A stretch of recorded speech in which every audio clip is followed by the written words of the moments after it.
2 बजे के बुलेटिन की शुरुआत इंडिया न्यूज़ के साथ। नमस्कार, आपके साथ हूं मैं राजीव शर्मा और बुलेटिन की शुरुआत बड़ी खबर के साथ कर लेते हैं। जी हां, ये खबर आ रही है बिहार से, जहां पर जहरीली शराब का कहर देखने को मिला है। छपरा सिवान में जहरीली शराब का कहर। सिवान में 5 की मौत है, 3 की हालत गंभीर। छपरा में 1 की मौत और 2 को अस्पताल में भर्ती करना पड़ा है। बड़ी अजीब बात है कि बिहार में शराब बंदी है, उसके बावजूद ये घटना बताती है कि शराब आसानी से पहुंच रही है, शराब लोगों को मुहैया कराई जा रही है, लेकिन इस बीच में शराब में मिलावट हो रही है, जहरीली शराब लोगों तक पहुंचा दी जा रही है, जिससे लोगों की मौत भी हो जा रही है। तो जहरीली शराब का कहर बिहार में दिखाई पड़ रहा है।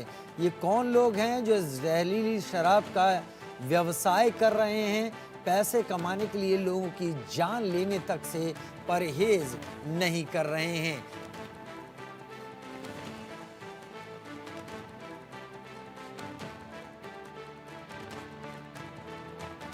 लाजरत है इनके द्वारा बताया जा रहा है कि बीते रात जो है 3 व्यक्तियों ने नशे का सेवन किया था और उन्होंने कहा जो नशीला पदार्थ इनको दिया गया था इनके जो चचेरे भाई हैं उन्हीं के द्वारा दिया गया है और उसके पानी सेवन करने के बाद इनकी तबीयत खराब हुई है। अभी तो ये आउट ऑफ डेंजर लग रहे हैं। एक व्यक्ति के बारे में भी हम लोग सत्यापन और कोशिश कर रहे हैं जो गाँव पे है और उन्होंने कहा कोई तरल पेय पदार्थ इनके जो चाचा के लड़के उन्होंने दिया है। तो हालत आप देख रहे हैं, एक नहीं 2 जगह ये स्थिति हुई है। बिहार में शराब पर पूरी तरीके से पाबंदी है, उसकी आड़ में जहरीली शराब का व्यवसाय पैसा कमाने वाले लोग बेखौफ होकर चला रहे हैं, जिसमें लोगों की जान जा रही है। रितेश मिश्रा मेरे सहयोगी मेरे साथ इस वक्त जुड़ गए हैं। रितेश, 2 चीज़ें हैं यहाँ पर। एक तो शराबबंदी के चलते जो हालात हैं वो बिगड़ रहे हैं यहाँ पर, उसके चलते लोगों की जान इस वक्त सांसत में आ रही है, अस्पताल में लोगों को भर्ती किया जा रहा है, लोगों की मौत हो रही है। क्या केवल हम ये माने कि ये 2 जगह ही ऐसी स्थिति है, या फिर ये माना जाए कि जहरीली शराब के ये व्यवसायी जो कि शराबबंदी का फ़ायदा उठाकर लोगों तक नशे की ये खेप पहुंचाने की कोशिश कर रहे हैं, वो और भी जगह काम कर रहे हैं? बड़े सवाल इसी के साथ उठते हैं, क्योंकि छपरा में 1 की मौत, 2 अस्पताल में भर्ती। बिहार में जहरीली शराब का कहर, सिवान में जहरीली शराब का कहर इस वक्त हुआ है। सिवान में 5 की मौत हो गई है, 3 की हालत गंभीर बताई जा रही है। क्या किसी एक ही जगह से, क्या किसी एक ही सोर्स से ये जहरीली शराब इन लोगों तक पहुंची, ये भी यहाँ पर देखना होगा।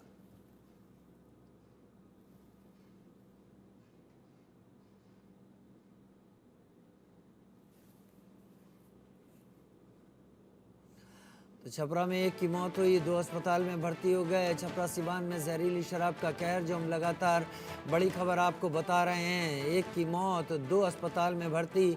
बिहार में जहरीली शराब का कहर, छपरा सिवान में जहरीली शराब का कहर। आखिर हमारे साथ रितेश, हमारे संवाददाता इस वक्त जुड़ गए हैं। रितेश, पहला सवाल तो आपसे यही, थोड़ा विस्तार दें इस घटना को।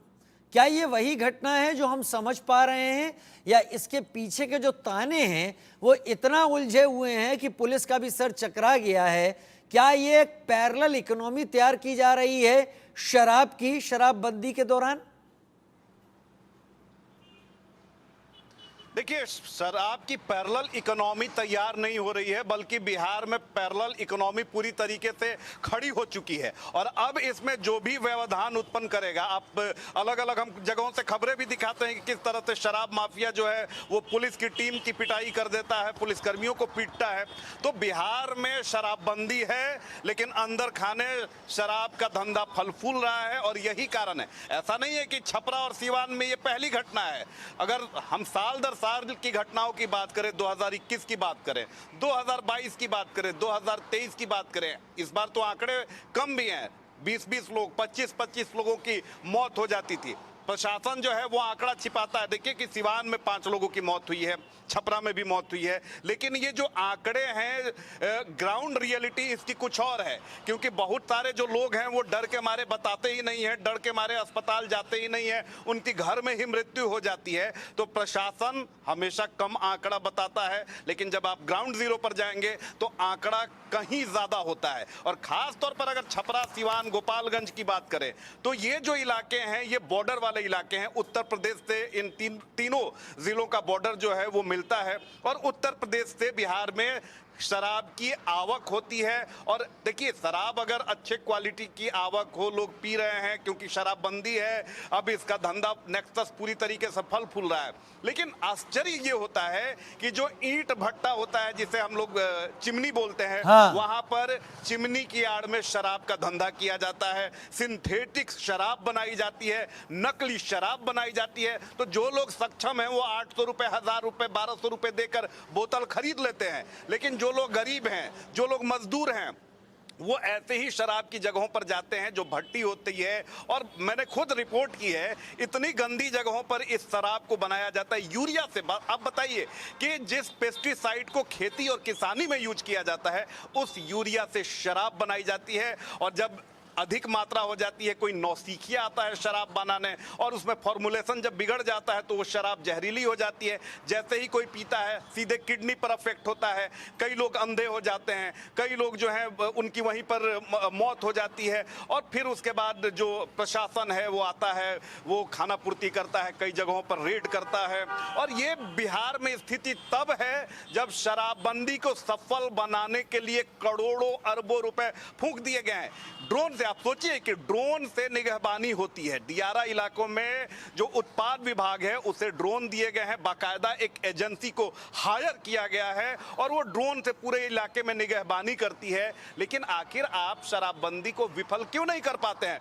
बॉर्डर पर आप चेक पोस्ट, जितने भी चेक पोस्ट हैं वहां पर बड़े बड़े मशीन लगाए गए हैं, स्कैनर लगाए गए हैं, करोड़ों रुपए उनकी कीमत है। उसके बावजूद भी बिहार में शराब कैसे आ जाती है, ये सबसे बड़ा सवाल है। मैं राजधानी पटना में हूं और यहां पर आप देखिए कि कुछ दिन पहले ये मरीन ड्राइव का इलाका है, पॉश इलाका है, वहां पर दुकानों से बड़ी मात्रा में, आप सोचिए कि 1 कंटेनर शराब बरामद होता है। तो इस साफ तौर पे ये बताने के लिए काफी है कि अधिकारियों के मिली भगत है। और छोटे अधिकारी, इंस्पेक्टर रैंक के अधिकारियों की बात छोड़ दीजिए, इसमें बड़े बड़े अधिकारी संलिप्त हैं, लेकिन कार्रवाई होती है छोटे सिपाहियों पर, चौकीदारों पर। आज तक किसी इंस्पेक्टर, आज तक किसी एडीजी पर कोई कार्रवाई नहीं हुई। और यही कारण है कि बिहार में शराबबंदी तो कागजों पर है, लेकिन शराब हर घर में मिल रही है।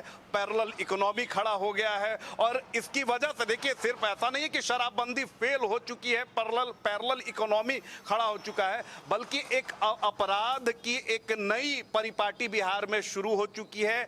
आप देखिए कि 20 से 25 साल के लड़कों को, मैंने इस पर रिपोर्ट भी बनाई थी, 20 से 25 साल के लड़कों को जो शराब माफिया हैं अपनी टीम में शामिल करते हैं। उनकी सैलरी आप सुनकर आप हैरान रह जाइएगा कि उनकी सैलरी 60-60 हजार, 1-1 लाख रुपए तक उनकी सैलरी है। उनके पास महंगी गाड़ियां, बुलेट, थार, ये सारी चीजें हैं। और यही कारण है कि उनकी देखा देखी जो उनकी उम्र के लड़के हैं वो शराब के करियर बनते हैं, वो शराब की तस्करी करते हैं। पढ़ाई की आड़ में इस तरह की घटनाएं हो रही हैं। तो ना सिर्फ आप शराबबंदी का फेल है, बल्कि अब बिहार में शराबबंदी की वजह से अपराधीकरण हो रहा है। और यही कारण है कि पुलिस जब जाती है ऐसे लोगों पर अंकुश डालने, जब उन्हें पकड़ने जाती है तो पुलिस की पिटाई हो जाती है। जी रितेश, ऐसा तो नहीं कि शराब की बंदी करने के बाद वो लोग या वो एक तबका जो कि शराब का सेवन करता है, वो किसी भी स्थिति में शराब का कोई दूसरा रूप पाने की कोशिश करता है और उसमें इस तरीके के लोग उन्हें ऐसी चीज़ें मुहैया करा देते हैं? क्या शराबबंदी, एक्सपर्ट्स का क्या कहना है? बिहार में भी बहुत एक्सपर्ट्स हैं और बहुत खुलकर बोलने वाले लोग हैं। क्या शराबबंदी बिहार के लिए फायदेमंद साबित रही है? देखिए, अगर एक्सपर्ट्स की बात करें या खुद हम लोग ग्राउंड पे निकलते हैं, शराबबंदी को लेकर लगातार हम लोगों ने प्रमुखता से खबर दिखाई है। एक्सपर्ट्स का भी कहना है कि आपने पैरेलल इकोनॉमी खड़ा कर दिया और पैरेलल इकोनॉमी से सरकार को, आम आदमी को कोई फायदा नहीं है। फायदा किसे है? तो जो तंत्र है, जो सरकारी तंत्र है, पुलिस विभाग के लोग हैं, उत्पाद विभाग के लोग हैं, शराब माफिया हैं, अपराधी हैं, इन लोगों को इसका फायदा हो रहा है। और जाहिर सी बात है कि जब अपराधियों को फायदा होगा, जब भ्रष्ट अधिकारियों को फायदा होगा, तो इससे आम आदमी को 1 रुपए रत्ती भर का भी फायदा नहीं होगा। मैं खुद गया हूं दियारा इलाकों में शराब की खबरों को कवर करने के लिए। वहां मैं स्थिति जानकर हैरान रह गया कि पुलिस की टीम, पुलिस के अधिकारी को पता है कि यहां पे शराब बनता है, लेकिन उसने ऑन कैमरा कुछ नहीं बोला। ऑफ कैमरा उसने क्या बोला कि देखिए, बड़े अधिकारियों की मिलीभगत है, बड़े अधिकारियों की तरफ से थानों को साफ तौर पर निर्देश है कि शराब के एवज में मुझे इतना पैसा चाहिए। ठीक है, यानी ये किसके बारे सारी में चीजें दावा तो है? रितेश ये दावा परखने है की डीएसपी बातें स्तर के- होंगी, लेकिन जनता के बीच में ये सब चल रहा होगा। और ऐसा नहीं है जो शराब के वहां शौकीन है उन्हें पता नहीं होगा कि शराब हासिल कहां से करनी है, कितनी कीमत अदा देकर करनी है। तो ये अधिकारियों तक बातें क्यों नहीं पहुंच पा रही? क्या कान बंद हैं या जानबूझकर बंद किए हुए हैं? कई सवाल यहां पर उठते हैं। बहुत धन्यवाद रितेश जानकारी के साथ हमारे साथ जुड़ने के लिए।